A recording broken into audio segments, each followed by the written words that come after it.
12ാമത്തെ പേജിലോട്ട് വന്നാൽ വിശകലനം വിജയത്തിലേക്ക് എന്ന് പറഞ്ഞിട്ട് കൃഷ്ണകുമാർ ആർ തയ്യാറാക്കിയ കുറച്ച് ക്വസ്റ്റ്യൻസ് ആണ്. PSC ഇതുവരെ നടത്തിയിട്ടുള്ള മത്സര പരീക്ഷകളുടെ ചോദ്യങ്ങളും അതുപോലെ ഉത്തരങ്ങളും അനുബന്ധ വിവരങ്ങളും വിശകലനം ചെയ്യുന്ന വ്യത്യസ്ത പരിശീലന പരിപാടിയാണ് ഈ വിശകലനം വിജയത്തിലേക്ക്. കഴിഞ്ഞ PSC ബുള്ളറ്റിൻ എടുത്ത് നോക്കിയാൽ നല്ല സ്റ്റാൻഡേർഡ് ആയിട്ടുള്ള കുറേ ക്വസ്റ്റ്യൻസ് ആണ്. നമുക്ക് മുന്നോട്ട് പോകാം. ആദ്യകാലത്ത് നെല്ലിക്കാംപെട്ടി ഗെയിം സാങ്ച്വറി എന്ന പേരിൽ അറിയപ്പെട്ടിരുന്ന വന്യജീവി സങ്കേതം ഏതെന്നാണ് ക്വസ്റ്റ്യൻ. ആൻസർ പെരിയാറാണ്. അതായത് ആദ്യകാലത്ത് നെല്ലിക്കാംപെട്ടി ഗെയിം സാങ്ച്വറി എന്ന പേരിൽ അറിയപ്പെട്ടിരുന്ന വന്യജീവി സങ്കേതമാണ് പെരിയാർ. ദെൻ കേരളത്തിലെ ഏറ്റവും വലിയ വന്യജീവി സങ്കേതം പെരിയാറാണ്. കേരളത്തിലെ ആദ്യത്തെ വന്യജീവി സങ്കേതവും പെരിയാറാണ്. 1950 കേരളത്തിലെ ആദ്യത്തെ വന്യജീവി സങ്കേതം. 1978 കേരളത്തിലെ ആദ്യത്തെ കടുവാ സംരക്ഷണ കേന്ദ്രമായി പെരിയാർ വന്യജീവി സങ്കേതം മാറുകയുണ്ടായി.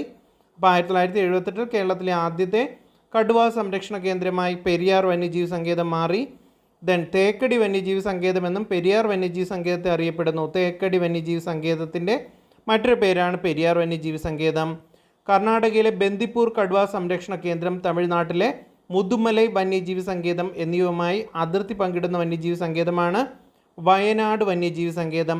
അപ്പോൾ ഓർത്തിരിക്കുക, കർണാടകയിലെ ബന്ദിപ്പൂർ കടുവാ സംരക്ഷണ കേന്ദ്രം, അതുപോലെ തമിഴ്നാട്ടിലെ മുതുമലൈ വന്യജീവി സങ്കേതം എന്നിവയുമായി അതിർത്തി പങ്കിടുന്ന വന്യജീവി സങ്കേതമാണ് വയനാട് വന്യജീവി സങ്കേതം. കേരളത്തിലെ ആദ്യത്തെ പക്ഷി സങ്കേതമാണ് എറണാകുളത്തെ തട്ടേക്കാട്. കേരളത്തിലെ ആദ്യത്തെ പക്ഷി സങ്കേതമാണ് എറണാകുളത്തെ തട്ടേക്കാട്. ദെൻ മയിലുകളുടെ സംരക്ഷണത്തിനായി കേരളത്തിലെ വന്യജീവി സങ്കേതമാണ് ചൂലന്നൂർ. അപ്പോൾ പീക്കോക്കിൻ്റെ സംരക്ഷണത്തിനുള്ള കേരളത്തിലെ വന്യജീവി സങ്കേതമാണ് ചൂലന്നൂർ. കേരളത്തിലെ ഏക കന്യാവനമാണ് സൈലൻറ്റ് വാലി. കേരളത്തിലെ ഏക കന്യാവനമാണ് സൈലൻറ്റ് വാലി. ഏറ്റവും കൂടുതൽ വന്യജീവി സങ്കേതങ്ങളുള്ള കേരളത്തിലെ ജില്ല ഇടുക്കിയാണ്. അപ്പോൾ കേരളത്തിൽ ഏറ്റവും കൂടുതൽ വന്യജീവി സങ്കേതങ്ങളുള്ള കേരളത്തിലെ ജില്ലയാണ് ഇടുക്കി. ഇന്ത്യയിൽ ഏറ്റവും കൂടുതൽ ദേശീയോദ്യാനങ്ങളുള്ള സംസ്ഥാനം മധ്യപ്രദേശാണ്. മയിലുകളുടെ സംരക്ഷണത്തിനുള്ള കേരളത്തിലെ വന്യജീവി സങ്കേതമാണ് ചൂലന്നൂർ. കേരളത്തിലെ ഏക കന്യാവനമാണ് സൈലൻറ്റ് വാലി. ഏറ്റവും കൂടുതൽ വന്യജീവി സങ്കേതങ്ങളുള്ള കേരളത്തിലെ ജില്ലയാണ് ഇടുക്കി. ഏറ്റവും കൂടുതൽ ദേശീയോദ്യാനങ്ങളുള്ള സംസ്ഥാനം മധ്യപ്രദേശാണ്. അപ്പോൾ ഇന്ത്യയിലെ ഏറ്റവും കൂടുതൽ ദേശീയോദ്യാനങ്ങളുള്ള മധ്യത്തിലിരിക്കുന്ന മധ്യപ്രദേശാണ്. ഇന്ത്യയിൽ ഏറ്റവും കൂടുതൽ വന്യജീവി സങ്കേതങ്ങളുള്ള സംസ്ഥാനം മഹാരാഷ്ട്രയാണ്. ഇന്ത്യയിൽ ഏറ്റവും കൂടുതൽ വന്യജീവി സങ്കേതങ്ങളുള്ള സംസ്ഥാനം മഹാരാഷ്ട്രയാണ്. അപ്പോൾ മയിലുകളുടെ സംരക്ഷണത്തിലുള്ള കേരളത്തിലെ വന്യജീവി സങ്കേതമാണ് ചൂലന്നൂർ. കേരളത്തിലെ ഏക കന്യാവനമാണ് സൈലൻറ്റ് വാലി. ഇതൊക്കെ പല പ്രാവശ്യം PSC ആവർത്തിച്ച ക്വസ്റ്റ്യൻസ് ആണ്. ഏറ്റവും കൂടുതൽ വന്യജീവി സങ്കേതങ്ങളുള്ള കേരളത്തിലെ ജില്ലയാണ് ഇടുക്കി. ഇന്ത്യയിലെ ഏറ്റവും കൂടുതൽ ദേശീയോദ്യാനങ്ങളുള്ള സംസ്ഥാനം മധ്യപ്രദേശ്. ഇന്ത്യയിലെ ഏറ്റവും കൂടുതൽ വന്യജീവി സങ്കേതങ്ങളുള്ള സംസ്ഥാനം മഹാരാഷ്ട്രയാണ്. നമ്മൾ കേരളത്തിലെ ആദ്യത്തെ പക്ഷി സങ്കേതം എറണാകുളത്തെ തട്ടേക്കാടാണെന്ന് പറഞ്ഞു. കർണാടകയിലെ ബന്ദിപ്പൂർ കടുവാ സംരക്ഷണ കേന്ദ്രവും തമിഴ്നാട്ടിലെ മുതുമലൈ വന്യജീവി സങ്കേതം എന്നിവയുമായി അതിർത്തി പങ്കിടുന്ന കേരളത്തിലെ വന്യജീവി സങ്കേതമാണ് വയനാട് വന്യജീവി സങ്കേതമാണെന്ന് പറഞ്ഞു. തേക്കടി വന്യജീവി സങ്കേതമെന്നും പെരിയാർ വന്യജീവി സങ്കേതമെന്നും അറിയപ്പെടുന്നു. തേക്കടി വന്യജീവി സങ്കേതത്തെയാണ് പെരിയാർ വന്യജീവി സങ്കേതം എന്നറിയപ്പെടുന്നത്. 1978 കേരളത്തിലെ ആദ്യത്തെ കടുവാ സംരക്ഷണ കേന്ദ്രമായി പെരിയാർ വന്യജീവി സങ്കേതം മാറുകയുണ്ടായി. ദെൻ കേരളത്തിലെ ഏറ്റവും വലിയ വന്യജീവി സങ്കേതം, അതുപോലെ കേരളത്തിലെ ആദ്യത്തെ വന്യജീവി സങ്കേതം 1950 സ്ഥാപിച്ചതും ഈ പെരിയാറിലാണ്. ക്വസ്റ്റ്യൻ: ആദ്യകാലത്ത് നെല്ലിക്കാംപെട്ടി ഗെയിം സാങ്ച്വറി എന്ന പേരിൽ അറിയപ്പെടുന്ന വന്യജീവി സങ്കേതം പെരിയാറാണ്. ഓർത്തിരിക്കുക. അപ്പോൾ ബാക്കി ഭാഗത്തിലോട്ട് പോയാൽ റൂർക്കേല സ്റ്റീൽ പ്ലാന്റ് സ്ഥിതി ചെയ്യുന്ന സംസ്ഥാനം. ഓപ്ഷൻസ്: ഒഡീഷ, ത്രിപുര, പശ്ചിമ ബംഗാൾ, ആസാം. ഉത്തരം ഒഡീഷയാണ്. റൂർക്കേല സ്റ്റീൽ പ്ലാന്റ് സ്ഥിതി ചെയ്യുന്ന സംസ്ഥാനം ഒഡീഷയാണ്. വെരി ഇമ്പോർട്ടൻറ്റ് ക്വസ്റ്റ്യൻ ആണ്. അതായത് പല പ്രാവശ്യം PSC ചോദിക്കുന്നൊരു ക്വസ്റ്റ്യൻ ആണ് ഈ ടോപ്പിക്കിൽ നിന്ന്. റൂർക്കേല സ്റ്റീൽ പ്ലാന്റ് ഒഡീഷയിലാണ് സ്ഥിതി ചെയ്യുന്നത്. അപ്പോൾ റൂർക്കേല സ്റ്റീൽ പ്ലാന്റ് ഒഡീഷയിലാണ് സ്ഥിതി ചെയ്യുന്നത്. ജർമ്മനിയുടെ സഹായത്തോടെയാണ് റൂർക്കേല സ്റ്റീൽ പ്ലാന്റ് നിർമ്മിച്ചത്. അപ്പോൾ റൂർക്കേല സ്റ്റീൽ പ്ലാന്റ് ഒഡീഷയിലാണ്. ജർമ്മനിയുടെ സഹായത്തോടെയാണ് റൂർക്കേല സ്റ്റീൽ പ്ലാന്റ് നിർമ്മിച്ചിരിക്കുന്നത്. ഇരുമ്പുരുക്ക് നിർമ്മാണത്തിന് പ്രാധാന്യം ലഭിച്ചത് രണ്ടാം പഞ്ചവത്സര പദ്ധതിയിലാണ്. ഇരുമ്പുരുക്ക് നിർമ്മാണത്തിന് പ്രാധാന്യം ലഭിച്ചത് രണ്ടാം പഞ്ചവത്സര പദ്ധതിയിലാണ്. ഇന്ത്യയിലെ ആദ്യത്തെ ചെറുകിട ഇരുമ്പുരുക്ക് നിർമ്മാണശാലയാണ് തമിഴ്നാട്ടിലെ പോർട്ടോ നോവയിൽ 1830 സ്ഥാപിതമായത്. അപ്പോൾ ഇരുമ്പുരുക്ക് നിർമ്മാണത്തിന് പ്രാധാന്യം ലഭിച്ചത് രണ്ടാം പഞ്ചവത്സര പദ്ധതിയിലാണ്. ഒന്നാമത്തതിന് അഗ്രികൾച്ചറിനാണ് പ്രാധാന്യം കൊടുത്തിരുന്നത്, നമുക്കറിയാം. ദെൻ അപ്പോൾ ഇരുമ്പുരുക്ക് നിർമ്മാണത്തിന് രണ്ടാം പഞ്ചവത്സര പദ്ധതിയിൽ പ്രാധാന്യം കിട്ടി.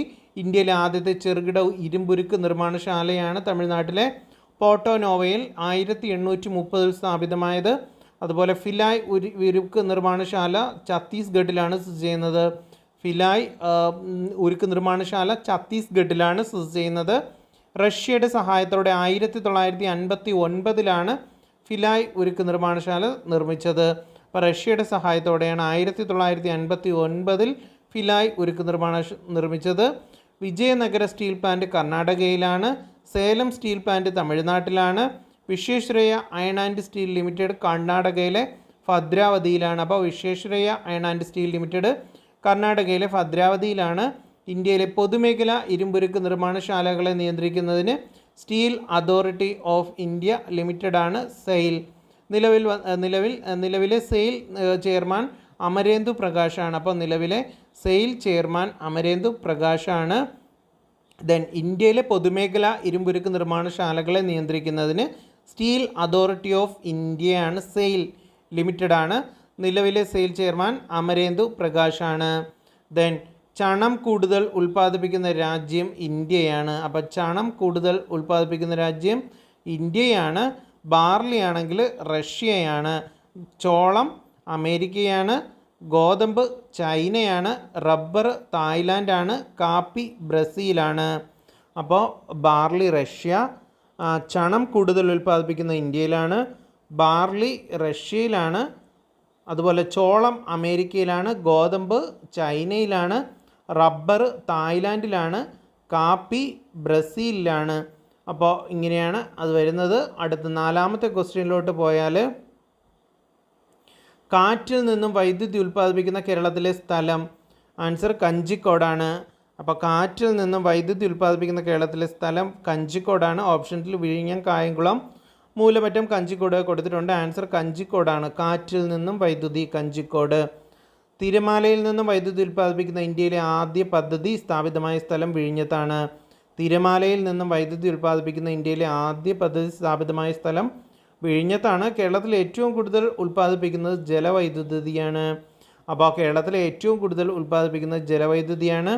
ഇടുക്കിയിലാണ് ഏറ്റവും കൂടുതൽ ജലവൈദ്യുത പദ്ധതികളുള്ളത്. കേരളത്തിലെ ആദ്യത്തെ ജലവൈദ്യുത പദ്ധതിയാണ് പള്ളിവാസൽ, 1940 ദെൻ മുതിരമ്പുഴയിലാണ് പള്ളിവാസൽ സ്ഥിതി ചെയ്യുന്നത്.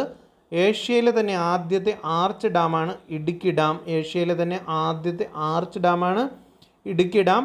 അതുപോലെ കാനഡയുടെ സഹായത്തോടെയാണ് ഇടുക്കി ഡാം നിർമ്മിച്ചിരിക്കുന്നത്. അപ്പോൾ കാനഡയുടെ സഹായത്തോടെയാണ് ഇടുക്കി ഡാം നിർമ്മിച്ചിരിക്കുന്നത്. കേരളത്തിലെ സ്വകാര്യ മേഖലയിലെ ആദ്യ ജലവൈദ്യുത പദ്ധതിയാണ് മണിയാർ. പത്തനംതിട്ടയിലെ മണിയാറാണ് കേരളത്തിലെ സ്വകാര്യ മേഖലയിലെ ആദ്യ ജലവൈദ്യുത പദ്ധതിയാണ് മണിയാർ. ദെൻ കേരളത്തിലെ ഏറ്റവും വലിയ സ്വകാര്യ ജലവൈദ്യുത പദ്ധതിയാണ് കൂത്തുങ്കൽ, ഇടുക്കിയിലെ കൂത്തുങ്കൽ. ഇടുക്കി ഹൈഡ്രോ ഇലക്ട്രിക് പ്രോജക്റ്റിൻ്റെ ശേഷിയാണ് 780 മെഗാവാട്ട്. ഇടുക്കി ഹൈഡ്രോ ഇലക്ട്രിക് പ്രോജക്റ്റിൻ്റെ ശേഷിയാണ് 780 മെഗാവാട്ട്.